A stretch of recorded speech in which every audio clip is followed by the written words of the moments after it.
Hi, today we will see what is pi. Okay, we all know that the pi is the ratio of the circumference of a circle to its diameter. The value of the pi is a never-ending one. It starts as 3.14159 etc etc etc and it keeps going on and on and on. Okay, till today nobody has found out the concrete answer for this pi. Okay, different cultures have explored this concept of pi. For example, Egyptians, Babylonians, Chinese, Indians, Europeans, etc. were pondering over this irrational number pi. Archimedes tried to find out the value of pi. He correctly deciphered that this was an irrational number and there were no straight method to find this number out. Hence he used the principle of exhaustion method to find out this pi. Aryabhatta found out the value of pi correct to the 4 decimal places. And we all know that the Aryabhatta was from the Nalanda University in India. Madhava, another great mathematician, he was also from India and he found out this number in the 14th century. Okay, and about 300 years after the time of Madhava, Grigori and Leibniz have worked out a formula to find out the value of pi. In fact, Madhava's formula and Grigori Leibniz formula are one and the same. Okay, in that way we can say Madhava discovered that method found out by the Leibniz and Grigori about 300 years before them. When do we know that the humans first actually started working on this concept of pi? We know that the Babylonians have worked on the concept of pi some 4000 years back. We have come to know about this through their tablets. Okay, and our own Indian mathematician Srinivasa Ramanujan has given a formula to find out the value of pi, and Leonhard Euler has also found out a method to calculate the value of pi. In short, you name it, and there are any number of people who have worked on the concept of pi all over the world in various cultures. Okay, and the approximation that we are using, 22/7, is not the correct approximation. When somebody asks you what is the value of pi, you should say 3.1416 etc. So because 22/7 is just an approximation. What are the values of pi's that were used by the different cultures? Babylonians used the value to be 3.125. For the pi, they had assigned a value called 3.125.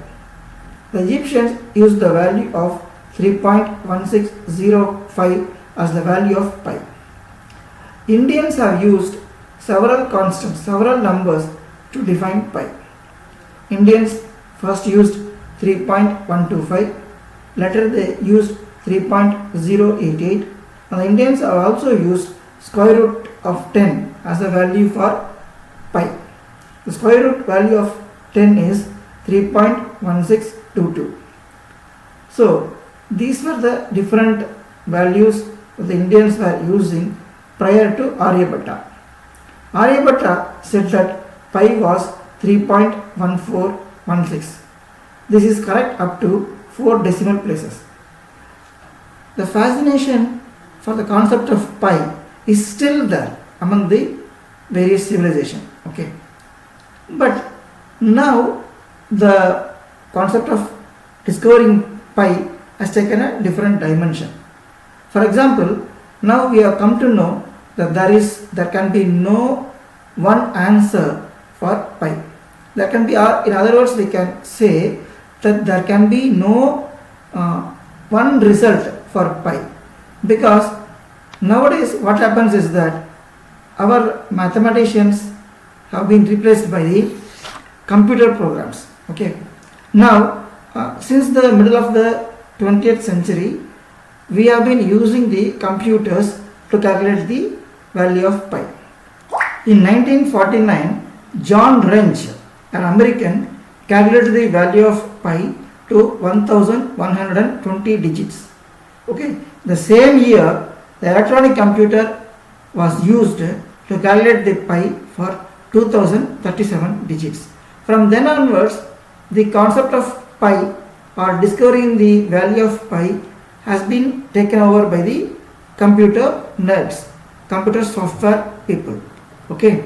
So now recently, now in 2016, Peter Trueba calculated the value of pi to the level of 22.5 trillion digits.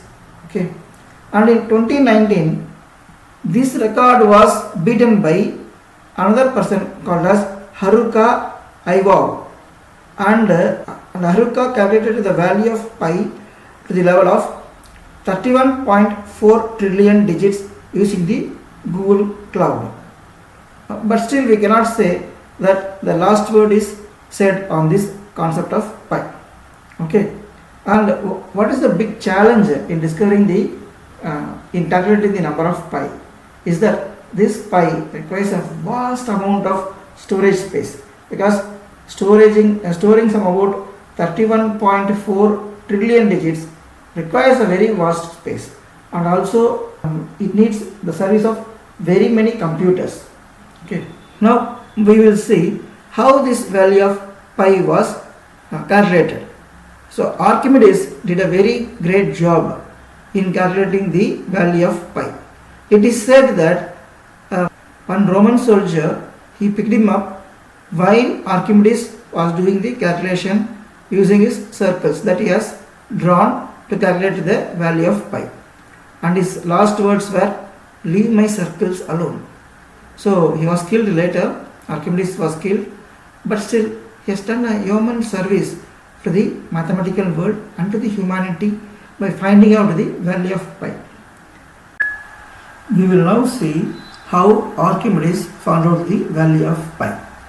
So he found out that there is no one straight method to find out the value of pi. So what did he do is that he first created a circle, okay, and he constructed a polygon inside the circle so that the polygon touches the edges of the inside edges of the circle. That is one polygon. And now Archimedes drew another polygon outside the edges of the circle.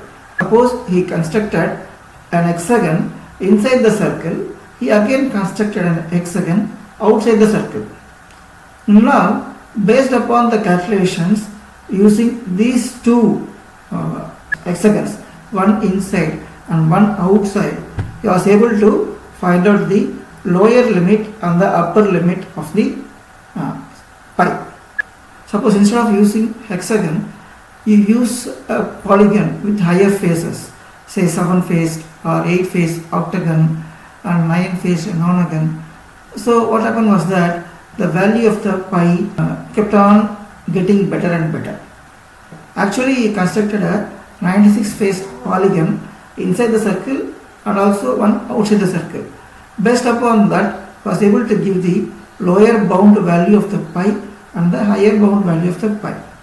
He didn't give exactly the value of pi, but he said this value should be between this and this, 3.1408.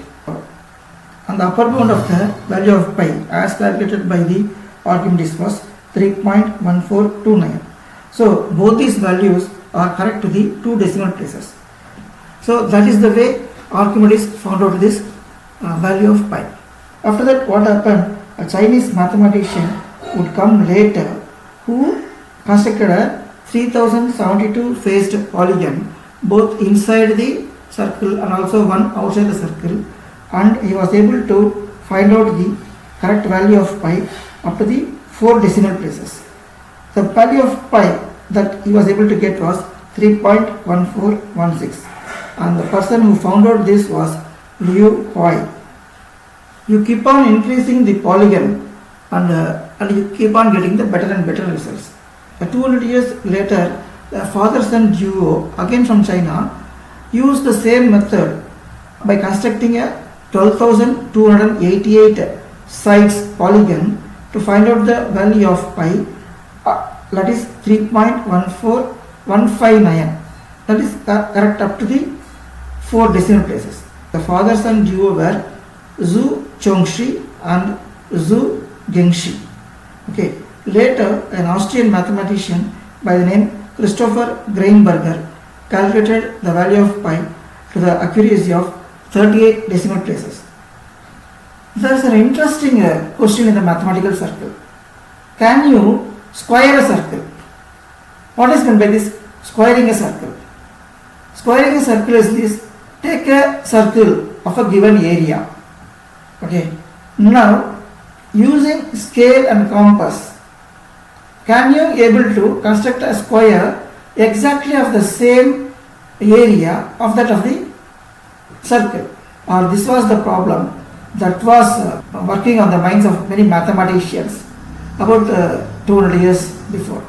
But after that, it was found out this cannot be possible. You cannot square a circle. Why we cannot square a circle? It is very simple. Since this value of pi is transcendental, that is, it has got no fixed solution. As we saw earlier, in 2016, Peter Trueb calculated the value of pi correct to the 23 trillion digits. Okay. A few years later, Haruka came to the scene, and Haruka calculated the value of pi correct to the 32 trillion digits. Okay. So, still there is no final answer to be found for the pi, and the mathematicians have come to the conclusion that pi has got no exact value. So how much ever you may try, the value of pi will go on increasing, and then the number of digits keep on increasing. Only when you know the exact value of pi will you able to calculate the exact area of a circle, and from that you will be able to try to square a circle. Since this pi is transcendental, there is no end to it. We have not found out the exact value of pi, and it is neither possible for anybody to find out the exact value of pi. Squaring a circle is not at all possible. Why we still keep on looking after pi? We now know that pi is a transcendental number, that is, it doesn't have any fixed value. Transcendental numbers are those numbers that have no end. There is no solution to this problem. It keeps on adding the numbers, that's all. There is no solution to it. But why we still do it? Why we climb Everest? Why we do many things, stunts, why we do? So it is the human nature to attempt at something, okay, to rise up to the challenge. So we keep testing our limits. But this computation of the pi using computers is able to check the computer speed and how well it is performing, because we know the answer already for the pi. So we can check the speed of a computer by using it to calculate the pi. That is one way. Another way, suppose imagine Peter Trueb, he calculated the pi to the level of 20.4 trillion digits. That means that there is no repetition of numbers in some order. Okay, randomly these numbers are being added to this pi. Okay. That means that pi is a very good random number generator. So suppose 20.4 trillion digits, you take it in mind. So 0, 1, 2, 3, 4 up to 9. Totally 10 digits are there. So each of them approximately are occurring about 20 billion times. Okay. So in that way, so if you pick any number random, that's a chance of 1/10 of you finding such a number. So that's way. So this is a very good random number generator. So the quest for finding the pi still goes on. We will keep you updated as and when something interesting happens in the pursuit of the value of pi. Those who like this channel, kindly subscribe to my channel and kindly encourage me. Thank you. Bye.